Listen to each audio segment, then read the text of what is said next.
3 حاجات مالهمش علاقه بالتصوير لازم يبقوا في شنطه الكاميرا بتاعتك.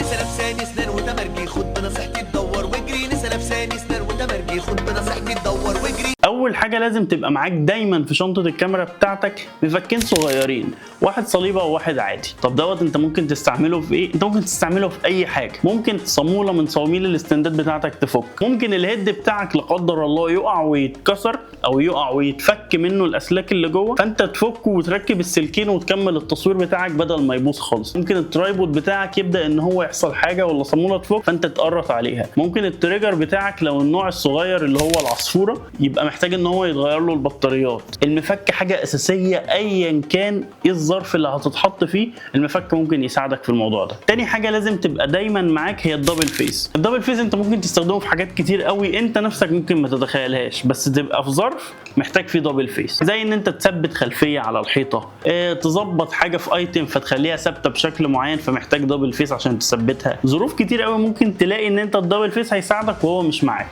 ومش هتلاقيه موجود في المكان. تالت حاجه لازم تبقى برضو دايما معاك هي المقص. خلي دايما معاك مقص صغير ممكن تحتاجه ان انت تظبط خلفيه لو انت شغال بورق كانسون او بجلد او ايا كان، او محتاج مقص ان انت تظبط حاجه في الاكل، فالمقص برضو حاجه مهمه قوي خليها معاك في شنطتك. الثلاث حاجات دول مش هيكلفوك اي حاجه يعني، حطهم في الشنطه وبلاش كسل.